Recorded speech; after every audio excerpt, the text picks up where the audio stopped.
أعوذ بالله من الشيطان الرجيم. بسم الله الرحمن الرحيم. يا أيها الذين آمنوا لا تكونوا كالذين كفروا وقالوا لإخوانهم إذا ضربوا في الأرض أو كانوا غزا لو كانوا عندنا ما ماتوا وما قتلوا ليجعل الله ذلك حسرة في قلوبهم والله يحيي ويميت والله بما تعملون بصير. صدق الله مولانا العظیم. دغه آیتونو کې الله جل جلاله مؤمنینو ته خاص خطاب کوي چې چون کې غزوه احد کې مسلمانو ته یو انداز رسې نقصان ورسېده، لہذا چاته دا څه شی بهامي بهاویر نشي چې دا څه وشول. دا خو کچیرته دغه جنگ ته موږ لوړ نه وه، د مسلمان لوړ نه وه، نو دوی به بیا د قتل وغیر نه بچ شوي وه. لکه چا داسې ویلي نه و په مسلمانو کې، خو په منافقینو کې دا خبرې شروع وې، نو الله جل جلاله مسلمان هم د اوله نه منبه کړل، آګاه یې کړل چې د هغې د پروپیګنډې توسې شکار نه شوي، دغه سوچ چاته ویر نه شي، ځکه چې دا سوچ د نقصان وله ده. منافقینو به څه ویل؟ هغې به دا ویل چې که چېرته د موږه دغه رشته دار دغه ورونه دا جنگ ته نه ولوړ، یا مثلا نور څه افراد وو تجارت په غرض باندې لوړو هلته وفات شول، نو دوی دغه ځای ته نه ولوړ، د موږه غوندې دوی په کورونو کې نسته وه، ما ماتو و ما قتلو، نه به په خپل طبعي مرګ باندې مړه وه او نه به د اچا د ایلو څخه قتل شوي وه. نو الله جل جلاله مرګ چې په کوم مځکه باندې چاته لیکلی، په کوم وخت کې لیکلی، هر چا تر درومي، لیکن شهادت ته الله پاک طرف نه وا تخفات دار چته الله ورکوي نه. او آخرت کې بیا کله چې الله جل جلاله د شهادت کوم اجر و ثواب ده، نو دغه خلکو ته بیا ورکوي لیجعل الله ذلک حسرة فی قلوبهم. نو دا بیا الله پاک د دغه خلکو په زړونو کې یو ارمون ګرځوي، بیا به هغه وخت کې دوی هم دا تمناګونې کوي چې کاش چې دغه مرتبه موږ ته میلاوه، دنیا کې ده د موږ بدنونه په بیتیو باندې کټ شوي وه، لیکن دغه مقام چې موږ ته حاصل شوی وه. نو د دغې خبرې الله بیان کوي. یا ایها الذین آمنوا ایدیمون خوندون لا تکونو کالذین کفروا، تاسې مه کېږئ په شان د هغه کسانو کفرو چې هغې کفر کړه ده. مراد وینه منافقین دي، منافقین هم کافر وي. وقالو لاخوانهم، او دوی وویل لاخوانهم د خپلې ورونو په باره کې، اذا ضربو فی الارض چې کله دوی ووتله فی الارض په مځکه کې د تجارت ته پوره، د سفر تجارت ته پوره، نو او کانو غزن، یو دوی جهاد کوونکي، غزن دا جمع د اغازن دو، فاعل صیغه دو، نو یا دوی و جهاد کوونکي، لو کانو عندنا کچیرته دوی وادي ایموش خوتا، ما ماتونو دوی به مړه شوي نه وه په طبعي مرګ سره، وما قتلو دوی به قتل کړي شوي نه وه د چا د لوسه. الله فرمایي چې دا خبرې به کېږي، ویل لیجعل الله ذلک حسرة، عاقبت په دې دای چې وګرځوي الله پاک ذلک دغه خبره، دا قول د دوی، حسرة پښمانتیا، فی قلوبهم په زړونو دوی کې، والله یحیی و یمیت، الله پاک ژوندول کوي او یمیت مړول کوي، والله بما تعملون بصیر، الله جل جلاله په هغې اعمالو تاسې کوئ بصیر لیدونکی ده، فیجازیکم به، په دغې به الله پاک به تاسو ته بدله درکوي، د ښه عمل ولته به الله ښه بدله ورکوي، د بد عمل ولته به الله پاک بده بدله ورکوي، سزو او جهنم به ورکوي. ولئن قتلتم فی سبیل الله، او کچیرته تاسې قتل کړی شوي د الله پاک په لار کې په جهاد کې، او متم یا تاسې مړه کړی شوي په طبعي مرګ سره، لمغفرت من الله، نو خامخا مغفرت دی الله پاک جانبنا د توسی دی گناهونو، ورحمت او رحمت دی الله پاک چې جنت ته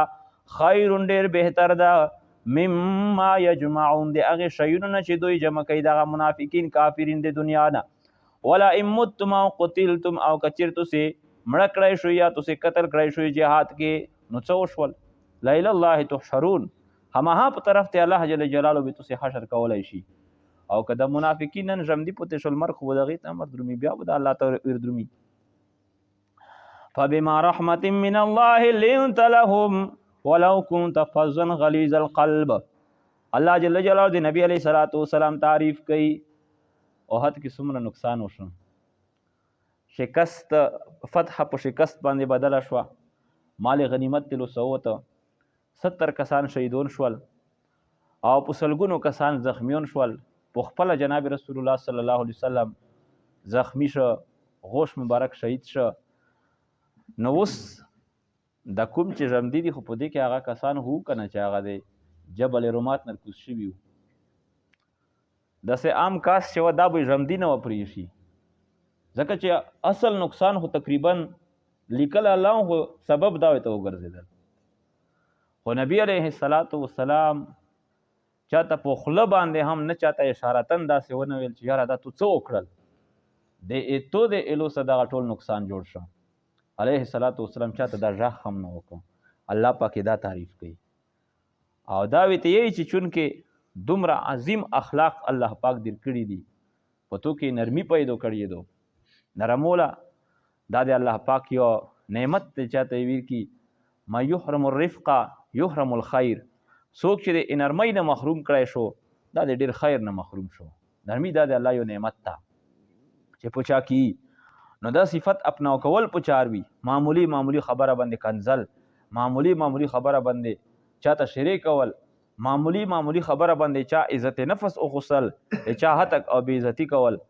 دا پیغمبري شیوا او طریقه نه دو او نه دا د مسلمان دا عادت ته چې دای داسې کوي.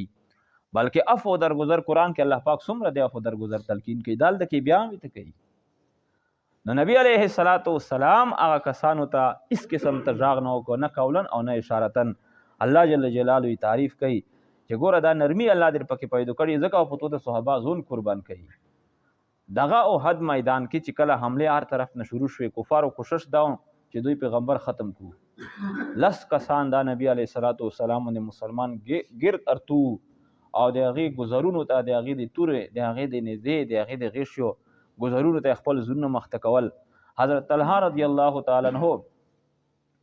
نو هغه به چې کوم طرف نه هم که غیشه که توره تلل لوس پوهېدمه لوسونه یې دواړه شیال شول په هغه ځای کې. او نبی علیه الصلاۃ والسلام د جنت خوشخبري هم ویر کړله. نو دا زون یې ویلې ورباندې قربان کول بما رحمت من لنت لهم، چې الله ته دوی ته نرم کړی وي. او بیا الله وی کچیرته تو کې سختوله وه، بد زبانه وه، ته الفاظ د سخت وه، زړه نه سخت وه، لنفضوا من حولک، دا صحابه به تو سره داسې ګیر چاپیره نه وه، دا به دنه خوره وره لوړ وه، دا تو ته به یون نه تم کېده. او د علیه الصلاۃ والسلام خصوصیاتو کې چې که څوک د سره ډېر په جهل باندې هم پیش کېږي، نبی علیه السلام بردباري، صبر او تحمل دا به مخته نوره هم درومي. زید بن دسنه دا د یهودو لوی عالم و. نبی علیه الصلاۃ والسلام ته یو کس روغ او ته وی الله پیغمبره زه مسلمان شو، د مو په وجه موږ ټوله قبیله مسلمانه شوه، د الله شان ده چې انتهایی قحط سلی روغلله، اوبه نشته ده، خوروک شیونه نشته ده، ځناور مو لګیا دي مړېږي، خلک مو مړېږي. زه په دې ډارېږم چې د موږ قبیلې ول بیا کافر نشي، چې دا خو لکه د اسلام د وجې نه ده شاید په موږ روغه. امداد مې وکړه الله پیغمبره، څه روکه چې هغې ته څه ویر که. علیه الصلاۃ والسلام یې چې د مو سره خو څه اشتان نه ده اوس په موکه، که څه روغل نو دیر بکو. نو دلته کې دغه یهودي وي ته ووی چې زه در کوم قرضه، او خو په یو شرط، شرط په مې دی چې د فلونکي کوم بوغ ده د هغې خجورې به مو ته دومره ما نارکوې. نو 80 مسکال چې د دغې نه وروسته 100 لکه نه زیاتې پیسې صوب سره درومي، دا یې ویر کړلې. او دا نبی علیه الصلاۃ والسلام دغه دیهاتي ته ویر کړې چې مړه دا په خپل قوم کې تقسیم کا. اوس دومره لوی سنا لوی دولت، حالانکه علیه الصلاۃ والسلام دا وی چې اوس ایمان دی مودې پر خو نه دروړه، خپل فایده دو پکې چې اوس ته مونږ دنیا په دغه باندې وړي علیه الصلاۃ، چونکه هغه صحابي هم رښتونه صحابي وو علیه الصلاۃ والسلام هر څه ویل چې په انصاف سره دا تقسیم ک خپل قوم کې. بیا چې د نبی علیه الصلاۃ والسلام هغه کس ته ووی چې دا شرط صحیح ده د سره منې خجورو به درکو، خو د افلونکي د بوخ خجورې شرط پکې ما لګوی دی وجې نه د دغه معامله خروپېږي سره، ځکه کېدای شي افلونکي بوخ خجورې ونه کړي نو ته به هغه غوړې اب وینه به څه شی درکو مطلق د خجورې خبره وکړه وی چې بس دغه صحیح دو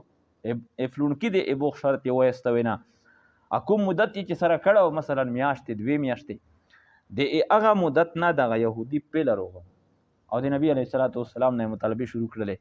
چې مو ته هغه کومه قرضه مې در کړې وه په بدل کې مو ته خجیرې روکه علیه الصلاۃ والسلام مې ته ووایي چې یا خو ټیم نه ده پوره دی هغې نو دا یې ورته په ګاډې واډې شروع شو یاره د توسې د عبدالمطلب خاندان ته یو یې دغسې چې ټال مټول کوئ سړی به ښېګړه دې سره کوي او ته به دا وې سره کوې ډېر ورته په تېر شو. عمر رضی الله تعالی عنه داسې سختي سره وکړه وی خاموش شه دا ته کوم الفاظ ادا کوې علیه الصلاۃ والسلام عمر رضی الله ته ووایي چې عمره ته بجای د دې چې دا سپکوې دای د به وکوې مو ته نصیحت وکړه چې چا قرضه د بندي په خپل ټیم وخت نه پیله نه انتظام مې ته کوه وی داسې وکړه عمره چې فلونکي ته دا د سره بوځه هغه څومره خجیرې د سره کړي آب هم ورکې او چې د تو کوم الفاظ وي ته ولی صاحب الحق مقال چا حق وي خبرې گنجایش وي خبرې دې ته وکړلې نو د دې په بدل کې دومره زیاتې وي نه ورکا دا وی سره لوړو عمر رضی الله تعالی عنہ هر څه هغه حجیرې مجیرې هر څه ته پورا کړې ویرې کړې